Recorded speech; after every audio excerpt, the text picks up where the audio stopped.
नमस्कार। आज हम हिंदी भाषा की 7वीं कक्षा की पाठ्य पुस्तक अभ्यास सागर के पाठ 8 एवरेस्ट की चुनौती को करेंगे। यह पाठ विशेषण व उसके भेद पर आधारित है। तो आइए इस पाठ को शुरू करते हैं। इन वाक्यों को देखिए। वहाँ सख्त काली चट्टानें थी या पत्थर के बड़े बड़े टुकड़े थे। उन पर चलना बहुत मुश्किल और थकाने वाला था। ठंडी हवाएं हमसे टकरा रही थीं। यह पहाड़ी बहुत संकरी और तीखी है और इसके दोनों ओर गहरे ढाल हैं। ऊपर दी गई पंक्तियों में से विशेषण शब्द छांट कर लिखिए। हमें विशेषण शब्द छांटना है। विशेषण क्या होते हैं? संज्ञा या सर्वनाम शब्द की विशेषता बताने वाले शब्दों को हम विशेषण कहते हैं। जैसे काली गाय, चतुर बालक। अब गाय क्या है? एक संज्ञा शब्द है और उसकी विशेषता क्या है कि वो काली है। ठीक है। इसी तरह से बालक क्या है? एक विशेषण बालक क्या है? एक संज्ञा शब्द है और उसकी विशेषता क्या है कि वो चतुर है। ठीक है।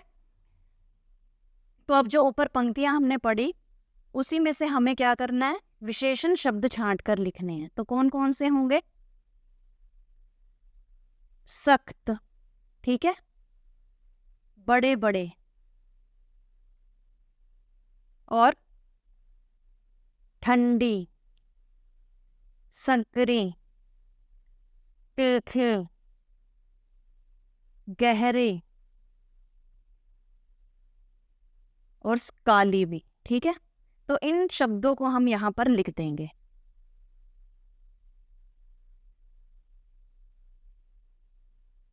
सख्त,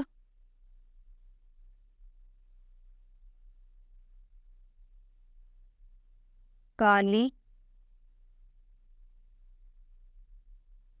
बड़े बड़े, ठंडी,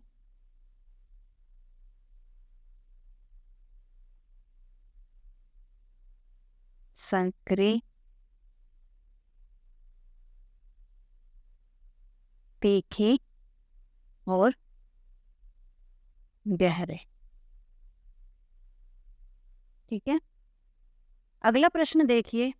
अब यह बताइए कि ये विशेषण शब्द किन की विशेषता बता रहे हैं। उन शब्दों को विशेषण के क्रम के अनुसार प्रश्न 1 के अनुसार लिखिए। ठीक है।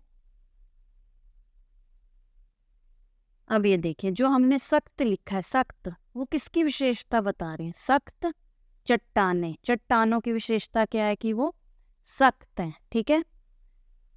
तो सख्त किसकी विशेषता बता रहे हैं?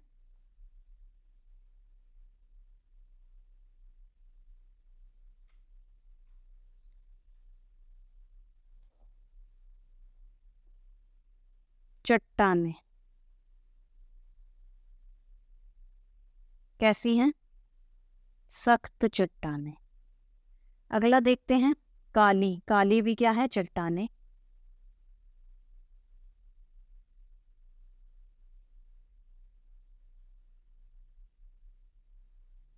अगला देखिए, टुकड़ों की विशेषता क्या है कि वो बड़े बड़े। ठीक है, बड़े बड़े टुकड़े या पत्थर, पत्थर भी कह सकते हैं। पत्थर के बड़े बड़े टुकड़े। ठीक है। तो पत्थर की विशेषता क्या है कि वो बड़े बड़े हैं।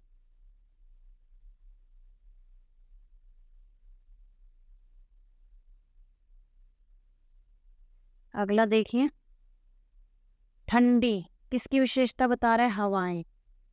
हवाएं क्या है? ठंडी।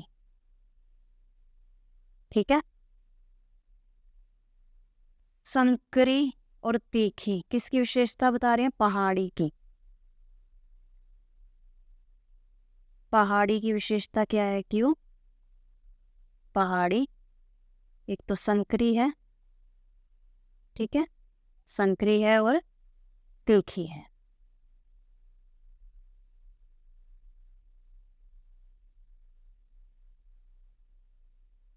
अगला देखिए, ढाल, गहरे क्या है? गहरे ढाल।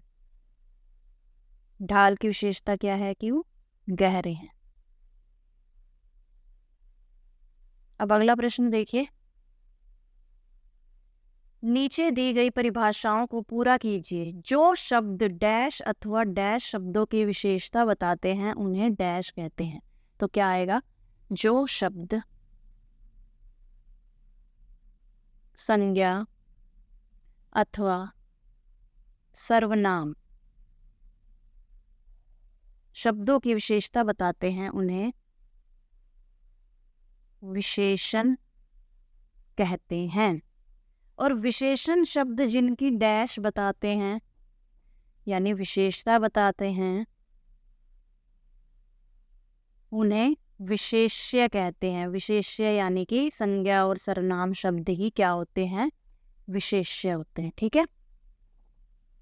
अब नीचे दिए गए शब्दों में से विशेषण और विशेष्य अलग अलग करके लिखिए। अब सर्वोच्च पर्वत शिखर, इसमें क्या है? सर्वोच्च क्या है? वो है विशेषण। और पर्वत शिखर क्या है? विशेष्य। क्योंकि पर्वत शिखर की विशेषता बताई जा रही है ना, तो वो क्या है? विशेष्य। 12 क्या है? 12 विशेषण और शेरपा विशेष्य। काली विशेषण, चट्टाने विशेष्य। छोटा सा, छोटा सा क्या है? विशेषण। प्लेटफॉर्म, प्लेटफॉर्म विशेष्य। तिरंगा, तिरंगा विशेषण और झंडा विशेष्य। अगला प्रश्न देखिए, नीचे दिए गए वाक्यों में उचित विशेषण शब्द भरते हुए उन्हें पूरा कीजिए। सुरेखा डैश लड़की है, तो कुछ भी आ सकता है। अच्छी, सुंदर, चतुर, भोली। तो भोली लिख लीजिए, भोली लड़की है। ठीक है। दादी माँ के बाल डैश हो गए हैं, सफेद या झड़ गए, सफेद हो गए हैं। ठीक है। डैश लड़का राम का मित्र है, वह लड़का या यह लड़का। ठीक है।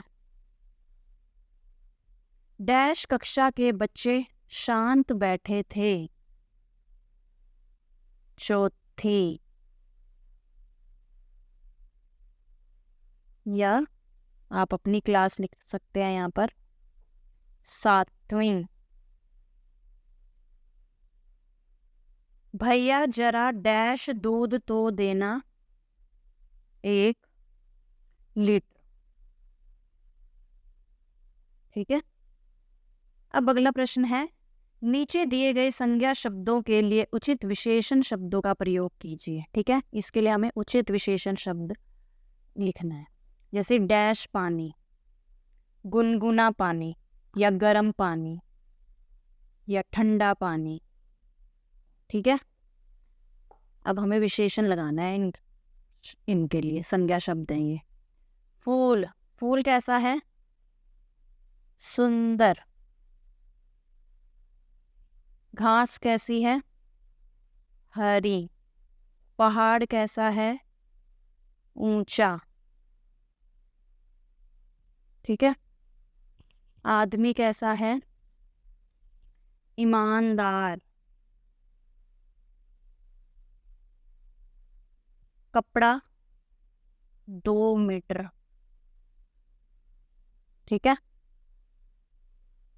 अब अगला प्रश्न है, नीचे लिखे निश्चित संख्यावाचक विशेषणों के लिए उचित विशेष्य लिखिए। ठीक है। संख्यावाचक विशेषणों के लिए उचित विशेष्य लिखना है हमें। संख्यावाचक, निश्चित संख्यावाचक क्या होता है? निश्चित संख्यावाचक विशेषण, विशेषण के भी ना 4 भेद होते हैं। गुणवाचक विशेषण, परिमाणवाचक विशेषण, संख्यावाचक विशेषण और सार्वनामिक विशेषण। गुणवाचक क्या होता है? जिससे कि किसी भी व्यक्ति या वस्तु की विशेष स्थिति, विशेष दशा, रंग, गंध, अच्छाई, बुराई आदि का ज्ञान हो हमें। ठीक है। उसका पता चले। ठीक है। तो वो तो हो गया उसका गुण। और निश्चित संख्यावाचक विशेषण क्या होता है? जो शब्द संज्ञा या सर्वनाम की संख्या संबंधी विशेषता का बोध कराते हैं। जैसे इसके भी दो उपभेद होते हैं, निश्चित संख्यावाचक और अनिश्चित संख्यावाचक। निश्चित में क्या होगा, जैसे अंक या गिनती का बोध होता है, जैसे 1 2 3 4 5। और अनिश्चित में क्या होगा, कुछ, थोड़ा, बहुत, इन शब्दों का प्रयोग, कन्फर्म नहीं है। ठीक है, निश्चित में तो क्या होगा कि जिन्हें हम गिन सके।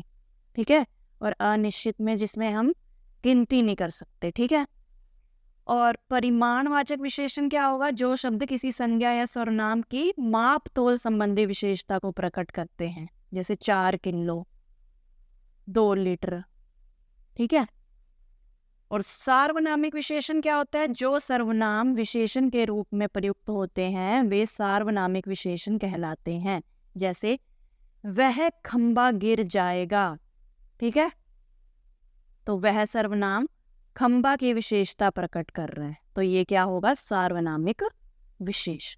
ठीक है, तो अब हमें इस प्रश्न में निश्चित संख्यावाचक विशेषणों के लिए उचित विशेष्य लिखना है। जैसे 50 बच्चे, गिन सकते हैं ना उन्हें हम, तो ये निश्चित वाचक का उदाहरण है। ठीक है,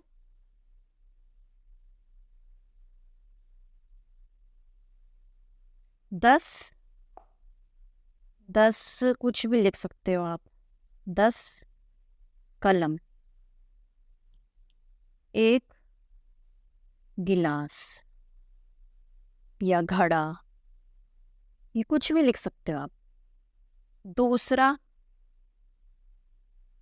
घर। अगला देखिए प्रश्न, नीचे दिए गए अनिश्चित संख्यावाचक विशेषणों के लिए उचित विशेष्य लिखें। अब हमें अनिश्चित संख्यावाचक विशेषणों के लिए उचित विशेष्य छांट कर लिखना है। जैसे कुछ, कुछ, कुछ केले, अनेक कहानियां,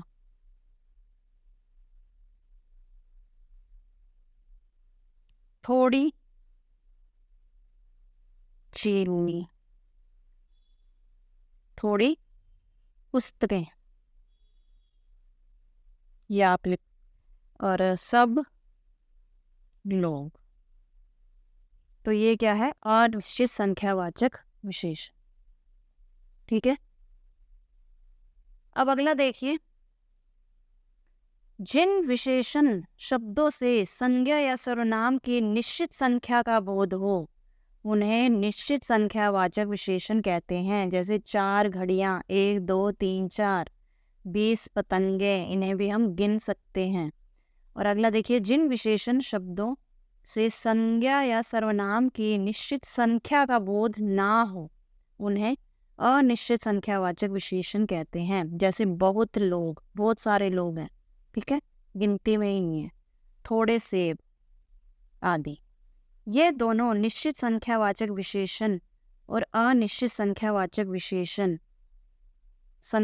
विशेषण के उपभेद हैं। जैसे अभी हमने लिखा, जैसे कोई कह रहा है कि मुझे कुछ केले दे दो, उसने ये नहीं कहा कि 2 दे दो, 4 दे दो, कुछ दे दो। तो अपनी मर्जी से आप कितने भी दे सकते हो, चाहे आप 4 दो, चाहे आप 6 दे। अगर वो कहता कि मुझे 6 केले दो, 6 क्या हो जाता फिर, वो निश्चित संख्यावाचक। ठीक है, अगला प्रश्न देखिए, नीचे दिए गए निश्चित परिमाणवाचक विशेषणों के लिए उचित विशेष्य लिखिए। अब परिमाणवाचक विशेषण, ये भी 2 तरह के होते हैं, निश्चित और अनिश्चित। ठीक है, निश्चित में क्या होगा, जिसमें निश्चित परिमाण का बोध हो हमें, जैसे 5 किलो, 10 क्विंटल, 1 तोला, 10 मीटर कपड़ा। और अनिश्चित में हमें निश्चित परिमाण का नहीं पता चलेगा। ठीक है, जैसे बहुत ढेर सारा मक्खन, कई किलो दही। ठीक है, थोड़ी चटनी, ऐसे। जैसे अब निश्चित का करना है हमें, तो 2 सेर, 2 सेर क्या लिख सकते हैं, घी, 4 मीटर कपड़ा, 5 लीटर दूध, 1 टन गेहूं, या चावल भी लिख सकते हैं इसके स्थान पर।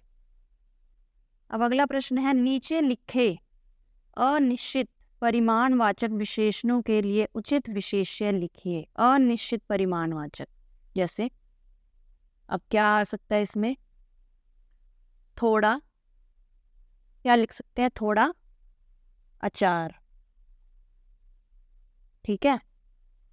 सारी मिठाई,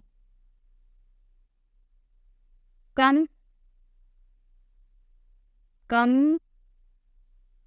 घी, अधिक, अधिक के लिए क्या लिख सकते हैं, अधिक दूध, ठीक है। अब समझिए, जिन विशेषण शब्दों से संज्ञा या सर्वनाम के निश्चित नाप तोल का बोध हो उन्हें हम क्या कहेंगे, निश्चित परिमाणवाचक विशेषण। जैसे 1 किलो चीनी, 3 लीटर तेल आदि। अब जिन विशेषण शब्दों से संज्ञा या सर्वनाम के निश्चित नाप तोल का बोध ना हो उन्हें अनिश्चित परिमाणवाचक विशेषण कहते हैं। जैसे ज़्यादा चावल, थोड़ी सी मिठाई आदि। अब ये दोनों निश्चित परिमाणवाचक विशेषण और अनिश्चित परिमाणवाचक विशेषण परिमाणवाचक विशेषण के ही क्या हैं, उपभेद है, ठीक है। अगला प्रश्न देखिए, नीचे दिए गए वाक्यों में से विशेषण शब्द छांटकर लिखिए और उनका भेद भी लिखना है हमें, ठीक है। अब वाक्य क्या है, सुनीता भोली भाली लड़की है। सुनीता क्या है, भोली भाली लड़की। तो इसमें विशेषण क्या हो गया, भोली भाली। तो ये क्या बता रहा है, उसका गुण बता रहा है, सुनीता का गुण बता रहा है। तो ये विशेषण हो गया भोली भाली और विशेषण का भेद क्या हो गया, गुणवाचक। अगला देखिए, कक्षा में 3 बच्चे बैठे हैं। अब संख्या आ गई ना 3, संख्या भी कौन सी आई है, निश्चित संख्या है ना। तो इसमें 3 क्या है, वो है विशेषण और निश्चित संख्यावाचक विशेषण का ये भेद है। अगला देखिए, यह फ्रॉक मेरा भाई लाया है, ठीक है। अब इसमें यह सार्वनामिक विशेषण हो गया, मेरा भी, ठीक है। तो यह मेरा क्या हुआ, सार्वनामिक विशेषण। अगला देखिए, यहाँ तो कंटीली तार लगी हुई है। कंटीली, कंटीली क्या है, विशेषण, और कौन सा भेद है ये, गुणवाचक विशेषण, ठीक है। अगला देखिए, गिलास में थोड़ा सा शरबत डाल दो। तो थोड़ा सा क्या है, थोड़ा सा परिमाणवाचक विशेषण का भेद है, ठीक है। थोड़ा सा क्या है, परिमाणवाचक विशेषण का भेद, वो भी अनिश्चित परिमाणवाचक का, ठीक है। थोड़ा सा हो गया विशेषण और अनिश्चित परिमाणवाचक का ये भेद है। अगला देखिए, अस्तबल में कुछ घोड़े बंधे हुए थे। कुछ घोड़े, कुछ क्या है, यहाँ पर कुछ है विशेषण और किसका भेद है, ये अनिश्चित संख्यावाचक विशेषण का भेद। अगला देखिए, खीर बनाने में 3 किलो दूध चाहिए।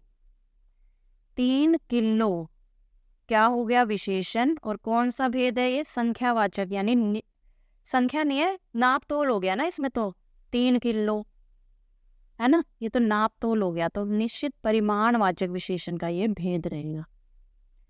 अगला देखिए, वह छात्र आज भी नहीं आया। तो वह क्या है, सार्वनामिक विशेषण का भेद। वह क्या है, सार्वनामिक विशेषण का भेद। अगला प्रश्न है, नीचे दिए गए वाक्यों में प्रविशेषण शब्दों पर घेरा लगाइए। प्रविशेषण क्या होते हैं, जो विशेषण विशेषणों की भी विशेषता बताते हैं, ठीक है, उसे क्या कहते हैं, प्रविशेषण कहते हैं। जैसे मोहन बहुत सुंदर बालक है, ठीक है, इसमें सुंदर क्या है, विशेषण है, और बहुत सुंदर और बहुत क्या है, प्रविशेषण है, ठीक है, यानी कि बहुत क्या है, वो सुंदर विशेषण की भी विशेषता बता रहा है। जो विशेषण की भी, सरल शब्दों में आप ऐसे समझ सकते हैं, जो शब्द विशेषण की भी विशेषता बताएं उसे हम क्या कहेंगे, प्रविशेषण कहेंगे। जैसे पहला देखिए, बाप रे सांप तो बड़ा भयानक है। सांप की विशेषता क्या है कि भयानक है, और इसकी भी विशेषता क्या है कि वो बड़ा भयानक है, तो ये क्या हो गया, बड़ा प्रविशेषण, ठीक है। अगला देखिए, लड्डू तो बहुत अच्छे बने हैं। अब इसमें अच्छा, लड्डू की विशेषता अच्छा हो गया, और बहुत किसकी हो गया, अच्छे की विशेषता, तो ये क्या हो गया, प्रविशेषण। 7वीं कक्षा के बच्चे अधिक कुशल और मेहनती हैं, तो इसमें बच्चों की विशेषता है कि वो कुशल और मेहनती हैं, और उसकी विशेषता यानी प्रविशेषण है अधिक। अत्यंत विषैली चीजों को बच्चों से दूर रखना चाहिए। अत्यंत विषैली, तो अत्यंत क्या है यहाँ पर, प्रविशेषण। शैलजा अति चतुर लड़की है। अति चतुर, चतुर तो हो गया विशेषण, और उसकी भी विशेषता क्या है कि अति चतुर लड़की है, ठीक है। अगला प्रश्न देखिए, नीचे दिए गए विशेषण के भेदों का एक एक वाक्य लिखिए। गुणवाचक विशेषण का हमें वाक्य बनाना है, तो क्या होगा, कोई भी आप वाक्य बना सकते हैं, जैसे राधा सुंदर लड़की है, ठीक है, या राधा बहुत चतुर लड़की है, कुछ भी बना सकते हो। संख्यावाचक विशेषण का क्या बनाएंगे, मोहन ने मुझे 2 पेन दिए। संख्यावाचक हो गया 2 पेन दिए, ठीक है। परिमाणवाचक विशेषण का वाक्य है, मैं बाजार से 2 मीटर कपड़ा लाया। माप तोल हो गया ना यहाँ पे, तो 2 मीटर कपड़ा लाया। सार्वनामिक विशेषण, यह पुस्तक मेरी है, ठीक है। अब अगला है आओ दोहराए से संबंधित प्रश्न। नीचे दिए गए शब्दों में उचित स्थान पर नुक्ता लगाइए।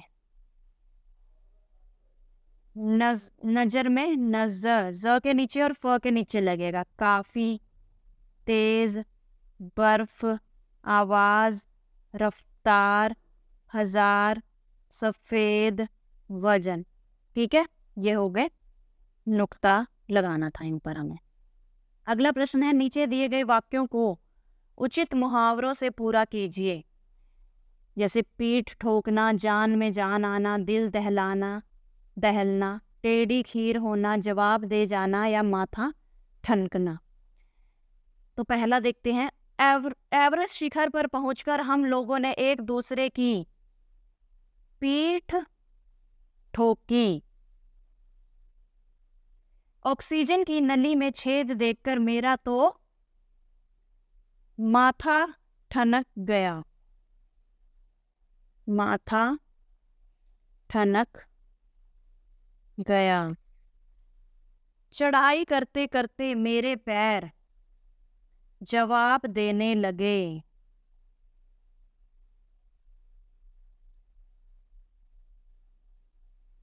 ठीक है।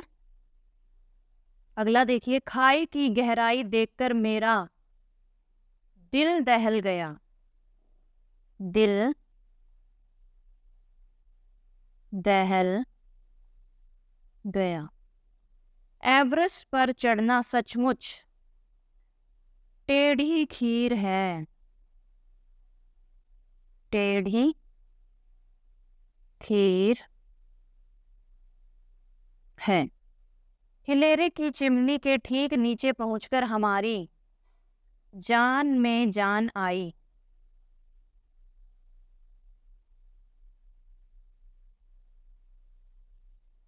अगला प्रश्न, नीचे दिए गए वाक्यांशों के लिए एक शब्द छांटकर लिखिए। ये कोष्टक में हमें दिए गए हैं, तो इन्हीं में से छांटकर हमें लिखना है। जो पर्वतों की चढ़ाई करे, क्या होगा वो? पर्वतारोही। जो चित्र बनाए, चित्रकार। ईद की नमाज पढ़ने वाली जगह, ईदगाह।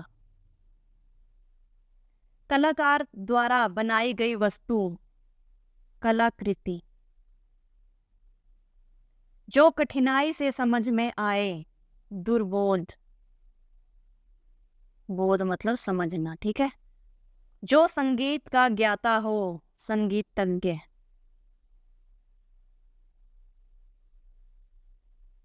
अगला प्रश्न आओ लिखें। विद्यालय की ओर से पिकनिक का आयोजन किया जा रहा है, इसकी सूचना विद्यालय के सभी विद्यार्थियों को देनी है।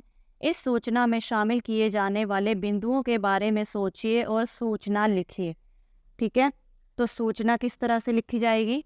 विद्यालय का नाम लिखना है हमें, डीएवी पब्लिक स्कूल। विषय क्या होगा? पिकनिक का आयोजन। और सभी विद्यार्थियों को सूचित किया जाता है कि विद्यालय की ओर से एक पिकनिक का आयोजन किया जा रहा है। पिकनिक से संबंधित जानकारी निम्नलिखित है। पिकनिक की तिथि लिखनी है सबसे पहले, 26 जुलाई 2024 शुक्रवार, ठीक है। फिर स्थान model town park city centre. प्रस्थान का समय कि कब जाना है, सुबह 8 बजे विद्यालय परिसर से, विद्यालय से, ठीक है। और वापसी का समय क्या होगा? शाम 6 बजे विद्यालय परिसर में, ठीक है। टाइम ऊपर नीचे भी हो सकता है, जैसे 5 बजे भी लिख सकते हैं हम, ठीक है। सहयोगी शिक्षक कौन कौन होंगे जो साथ में जाएंगे? श्रीमान राम कुमार और श्रीमती सरोज रानी। फिर पिकनिक का शुल्क क्या होगा? 200 रुपये प्रति विद्यार्थी, कि एक विद्यार्थी को 200 रुपये देने होंगे और उस शुल्क में यात्रा, भोजन और गतिविधियां शामिल हैं, ठीक है, वो उसके अंदर ही आएंगे। और पंजीकरण की अंतिम तिथि जब जमा करवानी है ये शुल्क, 20 जुलाई 2024, ठीक है। फिर है विशेष ध्यान, सभी विद्यार्थी अपनी पानी की बोतल साथ लाएं। पिकनिक के लिए पंजीकरण और शुल्क जमा करने के लिए अपने कक्षा शिक्षक से संपर्क करें। तो इस तरह से हमें पिकनिक के लिए सूचना लिखनी थी। तो आशा करती हूँ आपको यह पाठ अच्छे से समझ में आ गया होगा। मिलते हैं अगली वीडियो में, तब तक के लिए नमस्कार।